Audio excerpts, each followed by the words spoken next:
What's going on, golf addicts? DB with a course breakdown here for the AT&T Pebble Beach Pro-Am 2024, sponsored by our friends at Bet the Number. We're going to share my screen here in just a second, show you the golf course and what Bet the Number says about what it takes to get it done at Pebble Beach. And we're going to open up the early custom model that Bet the Number has put together themselves. Now, this is Saturday, right after the Farmers has ended. We have most of the field loaded, but there are some guys that just got in, like Matthew Pavon, the winner of the Farmers Insurance, who is not yet in the field on Bet the Number. But I'm going to share my screen and show you that in just a second. Let's go over some basics because there are some changes this year for the AT&T Pebble Beach Pro-Am. It is an 80-man no-cut signature event, and they have eliminated the third course in the rotation, Monterey Peninsula. Thank you, God. I mean, multi-course rotations in general, I hate, but when you have three of them, it just makes it even worse. Monterey Peninsula, not a great course anyway. So it's Pebble Beach and it's Spyglass Hill for rounds 1 and 2. And then whoever makes, actually, there is no cut. Remember, no cut. Everybody else is going to play. All the pros are going to play on the weekend at Pebble Beach. So 3 rounds at Pebble Beach, 1 round at Spyglass Hill. The amateurs are all athletes only. So no more Ray Romano and Larry the Cable Guy showing you his pit hair and plucking some out and giving it to a little kid or something. Like, none of that. That's dumb. So it's just athletes for the first 2 days. Then they're all out of here, and it's the 80 best players that have qualified for the event on the weekend at Pebble Beach. And in years past, Pebble Beach has been the spot that everybody loves to watch, and it's the spot with the shot link data. So it's just, I'm glad. I'm actually really glad. This is going to be good. Okay. So other than that, I don't think there's much to know. Obviously, we know a lot about Pebble. We've seen Pebble Beach over the years. We're all quite familiar. Par 72, one of the shortest courses, if not the shortest course on the PGA Tour, especially at a par 72 number, just under 7,000 yards. You got POA greens. You got fairly forgivable fairways, wider fairways. And the greens are probably the smallest on the PGA Tour. Spyglass Hill, not much different. Also a par 72, a little over 7,000 yards, POA greens, and again, small POA greens. Outside of the U.S. Open, pretty easy course. First 2 rounds, you obviously have the amateurs playing. It's a little easier on those first 2 rounds. They're probably going to toughen it up on Saturday and Sunday, so keep that in mind for props or scoring or showdown, stuff like that. I do think it's pretty clear every year in recent history that Pebble has played easier than Spyglass Hill. So if you're doing showdown stuff, Spyglass Hill is an interesting way to go about it. I mean, just like the Farmers, you were much better having guys all on the North course and just getting different with different players on that North course than you were trying to figure out who was going to play awesome on South. And I think the same thing applies here. I mean, Pebble Beach is scoreable, but Spyglass is tougher. So if you're thinking about what to do, I think that's what you need to do. Spyglass is just a little more difficult, and in the wind, you would also prefer to be on Spyglass. That's a key here. Check the weather, and so far, it looks like there could be some breezy conditions, some windy conditions here on the coast where Pebble sits, and Pebble is more exposed. It's all right there on the ocean. Spyglass Hill is a little protected outside of maybe the first 5 holes or so. We've talked to a number of players over the years that have played this course, and this is one of those courses where if it's a windy day, they'd rather be on Spyglass. Even though at times it can be tougher to predict where the wind is coming from, they'd rather be on Spyglass. This is something I want to read a quote because course experience, I think, can go a long way. Listen to this quote from Patrick Cantlay. The ball goes considerably shorter this week, and then the wind. If it's into you, it goes even shorter. Thank you, Patrick. I feel like the wind affects the ball even more here for 2 reasons. It's actually going shorter, and you can put the same amount of force into the ball, and it doesn't go as far. Then second, it's so cold, it's hard to move your body as fast or as big as your swing, as big as you want to make your swing, so you're putting less force into the ball. I would say, especially with the greens being soft, you hit low shots, so there's really no advantage to trying to step on an 8-iron and get the most out of it. You're better off hitting a 3/4 7. For example, if I'm on the East Coast and it's the summer, Cantlay says I can hit a 7-iron 185 to 190. I hit a 7-iron from 157 yards today in a practice round at Spyglass. So it's a considerable difference. So weather, the microclimate that is Pebble Beach, usually cool mornings, heavy air, possible wind, all those things factor into this golf course. So with wind projected, I don't know that we should be firing early on a whole lot of outrights. You may want to save some units. We'll see come Monday how those things look. But I think that's typically something you got to keep an eye on at Pebble Beach. All right, so let's get into the golf course. I'm going to share my screen. we're going to look at the course first, and then we'll get into the model after the fact. Um, you got some basic stats here up top. Now, I have the last 5 years selected, 2023 through 2019. So this is an average of those 5 years. And typically off the tee, like I said, is generous fairways on both courses, kind of has some forced layup spots and tough to gain an edge off the tee at Pebble Beach. I'll show you that in a second. Bombers do tend to club down to be in the fairway so they can attack these small greens with full control, distance control, spin control from the fairway. Plenty of short par fours and short par fives, even for the average hitters on the tour. And it's hard to find trouble here unless you are just way off, like ocean off. Driving stats, tough to find meaning in a lot of driving stats. Now, in the last 5 years, fairways hit percentage is way up on tour average. That's because a lot of guys clubbing down. But you notice the green and reg percentage is about average, and maybe at times lower than that. We'll talk about that here in a second. From a scoring standpoint, it's pretty average on the PGA Tour in terms of bogeys, birdies, par three, par four, and par five scoring. But look at this. Like, look at the if I have the winners selected here on Bet the Number, last 5 winners, you can see like very difficult to even gain strokes off the tee and not even necessary really. If I expand that out to the top 5, same thing. I mean, just not a lot of no dark green in this area, and a few mint green. If I go to top 10, we have a dark green spot with Kevin Yu last year as a T7, but plenty of red and pink guys that just can't do. It is tough to separate yourself. Obviously, I like to look at this too. Let's go to this course breakdown section and look at the driving card here. Not a bomber's paradise. So this is some back end calculations based on radar data. Over the last 5 years and over every tee shot hit on par fours and par fives, Bet the Number is calculating what percentage of the time players are pulling driver. It's obviously a low percentage, therefore not really a bomber's paradise. The strokes gained per round for the bomb opportunity and lost is a lot more narrow than it was, for example, last week at the Farmers with Torrey Pines. So, it goes to show again, not a bomber's paradise. Hard to separate yourself off the tee. As we talk about approach, typically these are the smallest greens on the PGA Tour. There, and then your key shots, like let's look at this. So let's look at approach play. Look at the look at the dark green approach numbers here out of all the players who finished in the top 10 over the last 5 years. It is a ton. Ton of good approach play. Now, if we look at the approach distribution and the breakdown here, you see obviously way more shots from the fairway. So that's something that's going to factor into the custom model, both from BTN and the back end calculating that they do to come up with their model, but also for my own personal model. This is something to pay attention to. Look at the high percentage of shots, approach shots that come from the fairway here. And obviously it's because guys are doing whatever they can to play from the fairway into these small greens. Not a lot from the rough and very little from the bunker or other. And then in terms of buckets, it is a lot of wedge shots into this 50 and 125 category, and even some wedge shots here into the 126 to 175 range.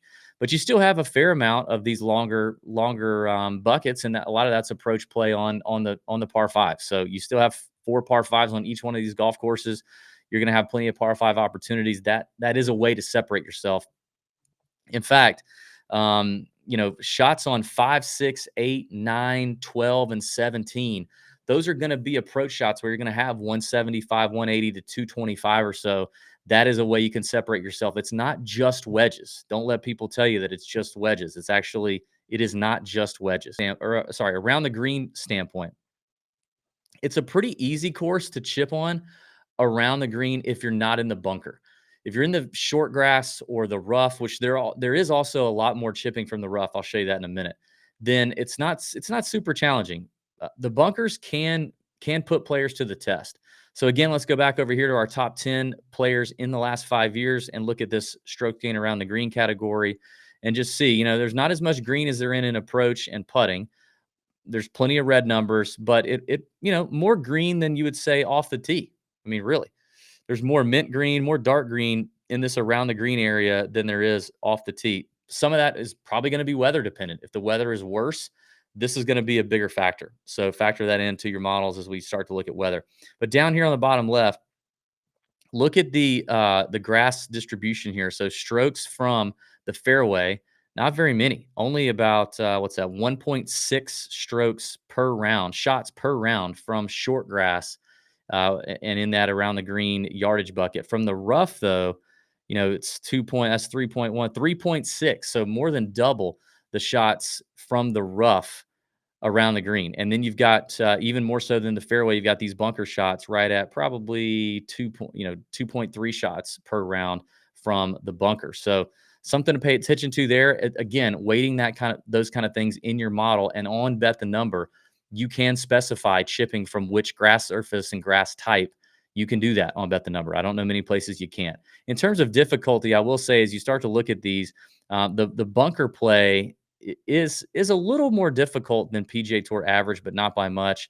The chipping from the rough is basically PGA Tour average, as is fairway. So in terms of difficulty, I guess it's not that much different from the bunkers, but you are going to have probably more bunker shots and more bunker opportunities to get up and down that you're going to need to do. So that pretty much takes care of it. I mean, when it comes to putting, it's POA. You gotta like POA. You gotta be able to embrace POA.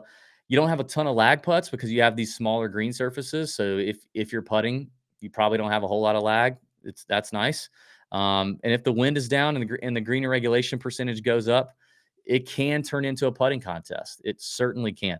These are some of the hardest greens within 6 feet to putt on the PGA Tour. They're the POA, the POA, the POA. That's what tends to happen. All right, let's open up the model, and we will button this up. All right, let's see what they've done. So first thing I like to do now, actually, even since I've done my last course breakdown video, they've added these recent form and course history views. You could always view recent form and course history just by clicking on a player's name, and it would load their last 5 tournaments and their last 5 finishes at this event if they played 5. And that was something easy you could see. But now they've added it over here to the right in the columns if you like. And all you got to do is check these little sliders and it'll show up. So they've already added that. You can also favorite players. The favorites also carry over to your model. You can favorite a player from the player profile page if you like. Super nice feature there. I haven't started favoriting anybody yet because I haven't really dug in yet. But let's take a look at the bet the number model currently. Let's take a look at the inputs. So let's see. Let me go back to. All right. So the global filter for rounds here is 40 rounds. That's what they've specified. It's usually the standard for those folks.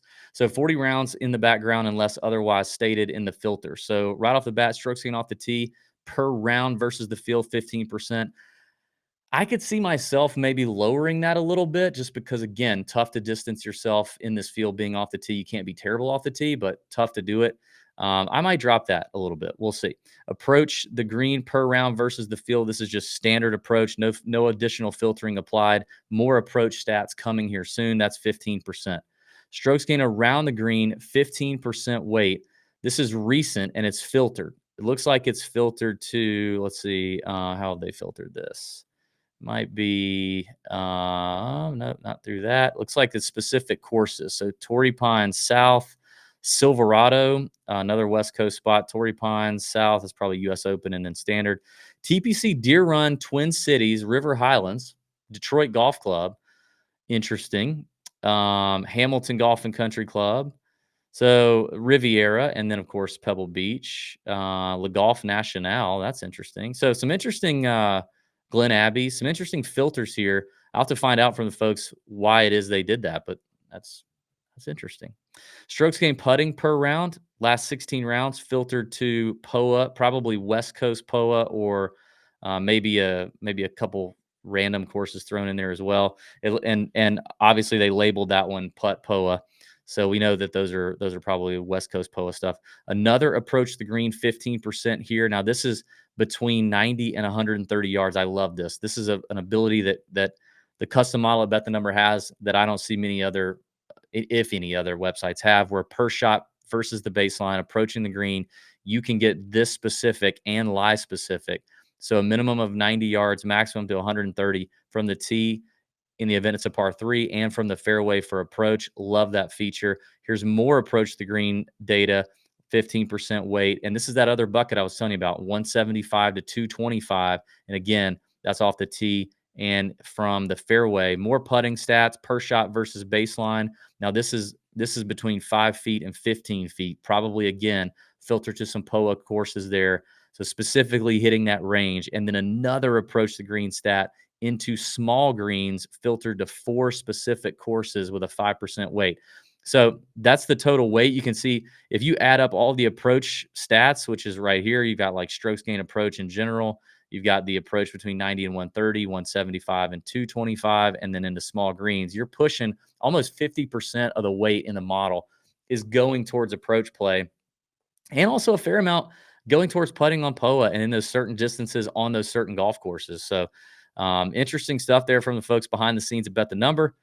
Let's just kind of peruse here. You should have a roughly 80 players, probably less than 80 because we don't have all the field turned in yet. As you should know, all the data, including the players, the statistics, the field, everything is sent to us at Bet the Number straight through from the PGA Tour automatically. So as the PGA Tour updates, Bet the Number site automatically updates, the fastest updating you can have. So once Pavon and these other folks that may have qualified get added into the field, you'll see them on Bet the Number. Scotty Scheffler, no surprise, is your number one ranked player. Scotty doesn't find himself playing Pebble Beach, apparently. Neither does Colin Morikawa, which is interesting to me. Very strange that Colin Morikawa would not choose to play Pebble Beach. Maybe it's a pro-am thing. I do think that's something different this year. I think I think with only, cutting out an additional golf course and an additional 6-hour round with amateurs and having to put up with Ray Romano and Larry the Cable Guy or Larry the Cucumber or whoever he was, having to put up with that, it probably makes like not having to deal with that probably makes this a lot different. And I think pairing them with athletes is super smart because athletes understand these guys are at work. These guys are athletes. They need you to move it on, right? So these athletes are probably A, better golfers, and B, understand better that you are literally with them while they're working. So like pick up the pace, keep up, let's go. And so I do think these guys that typically avoid Pebble Beach are probably going to enjoy this place more as a result of the new format. And with less golfers, you obviously are going to have shorter rounds. It's not going to take 6 hours to get through. But especially Morikawa, like given his iron play, his affinity for West Coast golf and all that, like I'm shocked that he's not been here more often. He did miss the cut last week at the Farmers, pissed off a lot of people. We'll see what happens with him. Cantlay obviously is Mr. California, but he has looked very lackluster in 2024. We'll see what happens with him. He's not really, he doesn't look like his former self. It's just weird. Svensson has popped in every freaking model everywhere all year and just continues to disappoint. So, T30 at the sun, just miscut at the Farmers, Sahith, another Cali boy, struggled at the Farmers, struggled at the Sony. Hasn't really done much here either. I don't know. I guess Sahith's going to club down. It'll be interesting to see Sahith play this place because he definitely can't hit fairways with his driver. So he's going to have to lay off. He's going to have to lay off. This is where like some of your stupid accurate drivers of the golf ball can still hit driver, whereas other guys will be laying back a little more. Like a guy like Joel Damon when he's hot, when he's playing well, like he can hit driver everywhere when he's feeling it. And it can go, he can hit it 290, 295 in the fairway up a gnat's ass every time. Whereas Sahith might club down to like a 2-iron and hit it like 265 just to be in the fairway. So I guess that strokes gain off the tee metric is interesting, especially if you really zero in on the guys that are gaining a lot of those strokes by being stupid accurate. Ryder popped in a lot of models last week for the Farmers and definitely disappointed with his miscut. Lucas Glover's back. Hadn't seen Glover since the Sony. Postman, JT Poston, not played here, at least not in the last 5 years. That's he's been hot. He's super hot right now. So interesting to see what JT could do. What has he done here in the past? He struggled putting on the POA. Yeah. He didn't have a whole lot of problems with it, I guess at the JT doesn't like POA, that's for sure. Brendan Todd, runner up here last year. He's back. Let's see. Any surprises? Keith Mitchell, boy, he pissed me off at the Farmers. Oh man. Keith, he pissed me off really bad. Denny's back. He withdrew from the Amex. He was in the Amex. He withdrew. I just don't think he wanted anything to do with it. T4, T12, last 2 years here at Pebble. Interesting spot for Denny. Eric Cole coming off his first miscut in a long time at the Farmers.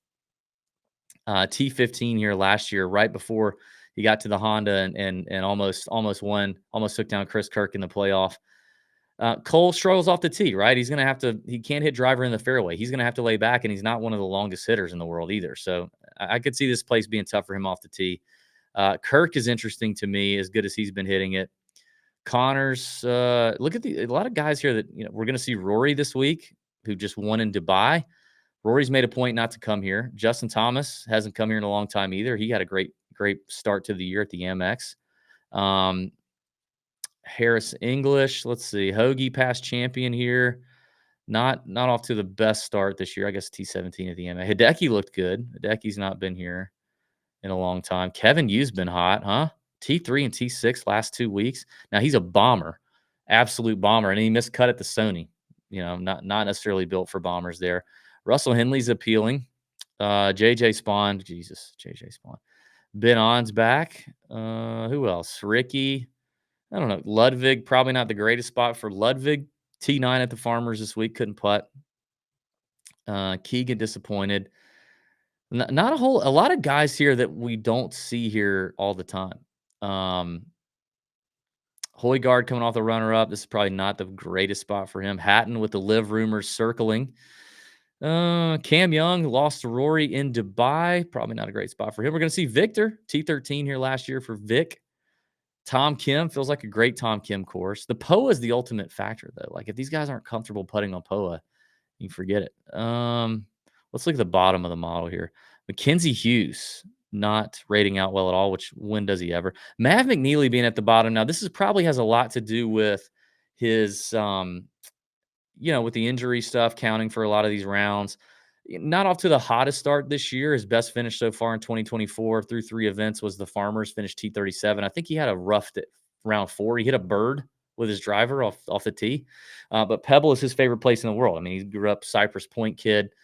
He loves Pebble. That'll be an interesting one. Taylor Montgomery down here at the bottom, probably losing a lot because this is an approach contest, right? So we got to make sure Taylor's irons are dialed. Kurt K doesn't seem like a great fit for him either. Grillo's interesting. Had a couple good finishes here, or not here, but in the last couple of weeks on the PGA Tour. Weber, Detry, Cooch. Cooch doesn't play very well here in the last 5 at least. Taylor Moore, he seems to like this place, but he doesn't seem like he's the same person. Seabez is interesting. Like Torrey, so he comes off the runner-up at the Amex, loses to Nick Dunlap, misses the cut at Torrey, but like Torrey's not built for him. T14 here last year, Seabez gained almost 4 shots putting. That's an interesting spot. Matt Fitzpatrick's going to make an appearance since the Sony. First time seeing Adam Scott on the PGA Tour in 2024. He's coming. Jordan Spieth back since his T3 at the Century, and he has an immense record here at Pebble Beach. At the Century, I mean, he gained strokes, approach, around the green, and putting. Like, that's fantastic. And look at the approach play for Jordan at Pebble Beach. Like, he just knows where to hit it off the tee and how to control his distance, how to control spin, and go from there. Jordan's going to be an interesting one. If he's not popping in models, maybe he's not as popular. But although the course history usually drives a lot of popularity in DFS. Davis Riley, I think, won that junior AM or something at Pebble Beach, but hasn't done much as a pro here. Peter Malnati, nerdy Malnati. Nick Taylor, past champion, really good record here. T7 at the Sony a couple weeks ago. I think that's an interesting spot. We're going to see Tommy Ladd for the first time since the Century. Xander's going to keep doing Xander things and not winning. Grayson Murray's going to make an appearance. Who else? Brian Harmon. This should be a great spot for Brian Harmon. That hasn't really done much, though, here in the last couple. Wyndham Clark, another live rumored player. Bo Hostler, my boy Bo, starting to do some nice things. Look at him, T11, T3 here the last couple years. I like that. And that's all short game too, baby. It's all short game. Mark Hubbard, who I think hit it really, really well at the Farmers. We don't have the stroke gain data loaded in yet, but we will soon. Hit it really well at the Farmers on the way to a T20 finish. Be an interesting spot for him. Siwoo's another one. Like, Siwoo he can gain some strokes off the tee being accurate with the driver. He likes to be aggressive. That could hurt him, but yeah. Stefan Jaeger. Oh, Jaeger. What can we say about Jaeger? All right. I think that about does it for Pebble Beach. Obviously, we'll have the shows this week. All the regular content coming at you for the AT&T Pebble Beach Pro. I hope you enjoyed the show. Give it a like, comment, um, subscribe to the channel if you haven't already. That would be greatly appreciated. And check out our friends at Bet the Number. All right. DB here. Make your screens be green and bend over your bookies. See ya.